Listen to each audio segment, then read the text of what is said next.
저는 지금도 아버지가 그리울 때마다 텔레비전으로 온화한 기록 영화를 자주 보곤 합니다. 이 화면이 바로 지난 조개방 전쟁 시기 조선인민군 근무자 예술 축전에 참가한 1211거지 용사들의 화순악기 공연인데 이 지휘자가 바로 저의 아버지입니다.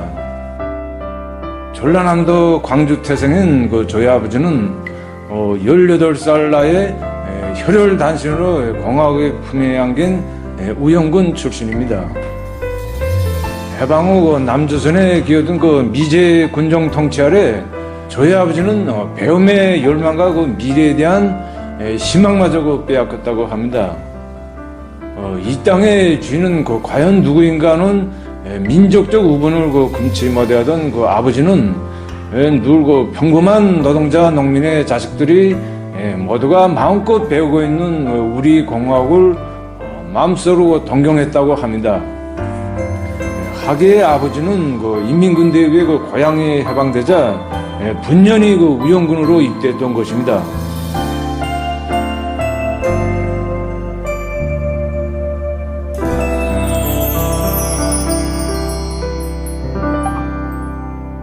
전하의 나날 아버지는 극적인 인생 전환을 하게 되었습니다. 모든 것이 새로웠고 놀라웠습니다. 당원증을 가슴에 품고 불 뿜는 화점을 서슴없이 맞받아 나간 병사들과 쏟아지는 코련탄 위에서 전사들을 몸으로 맞고 희생된 지인들,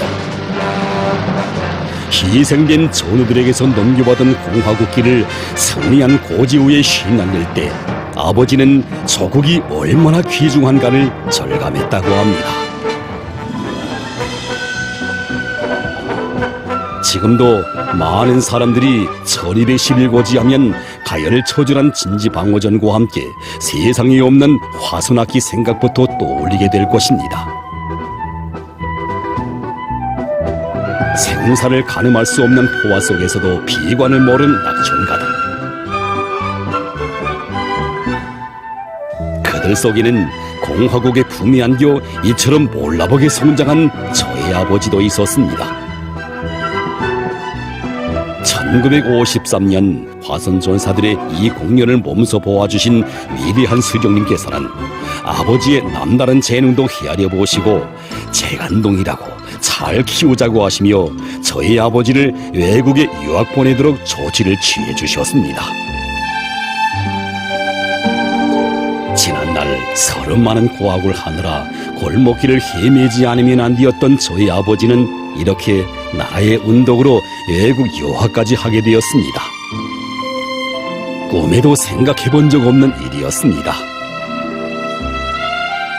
7남매의 맞이였지만 혈혈단신으로 공화국의 품에 안긴 저의 아버지의 한 생은 참으로 행복했습니다. 가정도 이루고 그처럼 바라던 교단에 서게 되었습니다. 그날 아버지는 우리나라 미술 리든학계의 권위 있는 개척자로 후보 원사, 교수, 박사로까지 성장했습니다. 지금도 잊을 수 없습니다. 후보 원사가 되던 날 눈물이 거렁하여 내가 저 남쪽 땅에 그냥 남아있었더라면 이런 영광이 과연 차려질 수 있었을까 하던 모습이, 언제인가 저희 아버지는 흩어진 가족 친척 방문단 성원으로서 혈육들을 만난 적이 있었습니다. 그런데 손아래 6동생 모두가 고달픈 생업에만 힘쓰느라 대학문전에도 가보지 못했다는 것이 아니겠습니까? 동생들 모두가 공화국의 품속에서 교수, 박사로 자라난 아버지를 보며 진심으로 부러워했다고 합니다.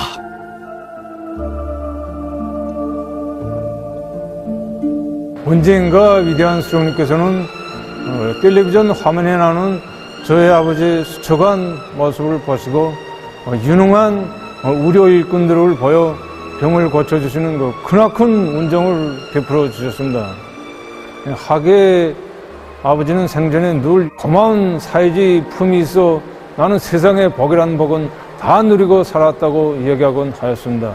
저는 지금도 이것이 아버지의 한생의 총화라고 생각합니다.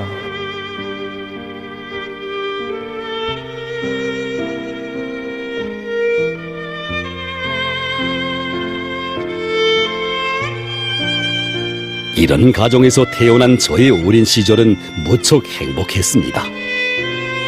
아버지, 어머니 세대들이 피 흘려 지켜 싸우고 땀 흘려 일떠세운 사회주의 제도의 품속에서 마음껏 배우며 자랐습니다. 저는 늘 아름다운 내 나라의 현실을 그림 속에 담아보고 싶었습니다. 나라에서는 저의 이런 자그마한 꿈도 헤아려 어려서부터 평양미술대학에서 전문 교육을 받도록 해주었습니다.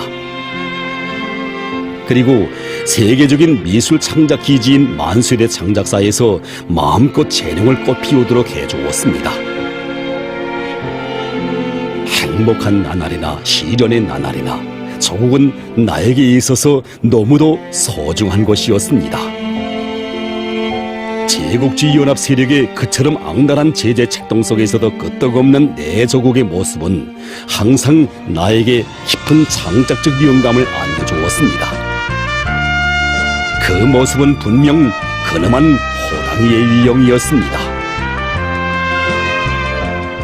바로 이것이 가장 정의롭고 강대한 나의 조국에 대한 표상이었습니다. 그래서 저는 많은 그림을 그리면서도 조선봄에 대한 작품 창작에 특히 힘을 넣었습니다. 내 조국의 기상을 화폭에 담기 위해 종래의 틀에서 벗어나 새로운 기법으로 형성하려고 애썼습니다. 조선봄에 대한 창작 형상으로 저는 브라질 아카데미안 미술대학 전람회와 베이징 국제예술박람회를 비롯한 여러 국제 무대들에서 최고상을 받을 수 있었습니다.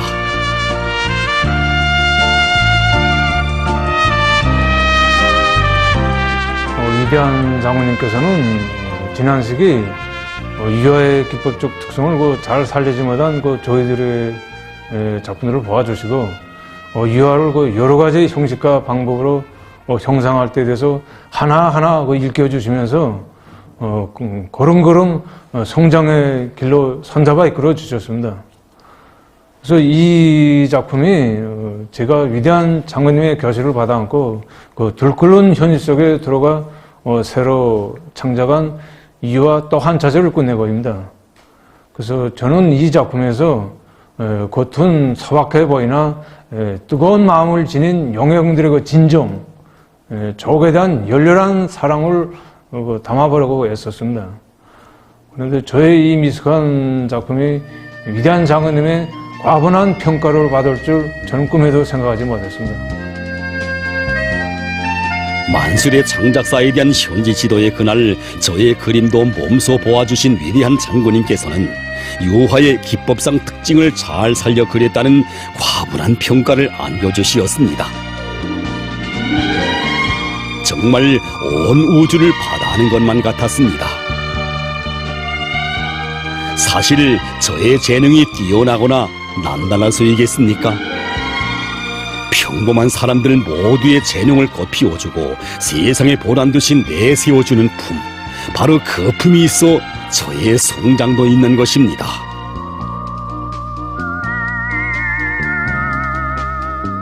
저희 집이 바로 경의하는 김정은 동지께서 몸소 찾아오셨던 청정거리 고층 살림집에 자리 잡고 있습니다.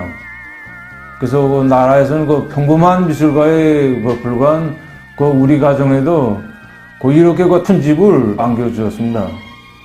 그래서 이사하던 날 아버지는 저에게 저 남쪽 땅에서는 학비 때문에 집을 팔지 않으면 안 되는데 나라에서는 이렇게 큰 집을 안겨주셨다고 아버지는 먹매어 말했습니다. 그렇습니다. 우리 집, 바로 이것이 사회주의 내 조국이었고 인민의 보금자리였습니다. 그 보금자리에 안겨 사는 행복한 모습들을 화폭에 담기 위해 저는 한생 노력했습니다. 겨우 경의하는 총미소동 측에서는 이런 평범한 저를 여러 국가적인 대회장에도 불러주시고 인민예술가의 고귀한 칭호도 안겨주시었습니다. 인민예술가, 내 나라의 미술가로서 최고의 영예를 받아 안았을 때 저의 눈앞에 제일 먼저 떠오른 것은 아버지의 모습이었습니다.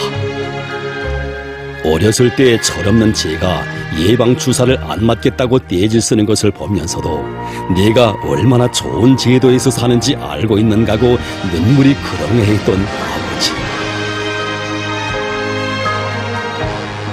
제가 대학에 입학하던 날 제 교복을 쓸어보고 또 쓸어보며 우리 가문이 없던 대학생이 또 한 명 나왔다고 격정에 귀여워하던 아버지. 아버지가 지금의 저의 모습을 보셨더라면 또 얼마나 기뻐하셨을까. 저는 지금도 의영군의 이때에서 북으로 들어온 아버지의 영단이 없었다면 나의 운명이 어떻게 됐을 것인가를 자주 생각해보곤 합니다. 고마운 사회주의 제도의 품속에서 저의 아들도 오늘은 3대에 걸치는 미술가 가정의 당당한 한 성원이 되었습니다. 이것이 과연 타고난 운명이겠습니까? 아니었습니다. 고마운 사회주의 제도의 운덕이었습니다.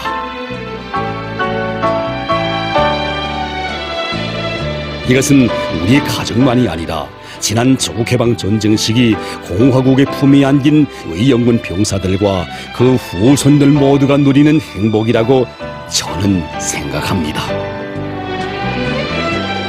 하기에 저는 당당히 말하고 싶습니다. 우리식 사회주의 제도야말로 우리 인민의 보금자리이고 영원한 생명이라는 것을.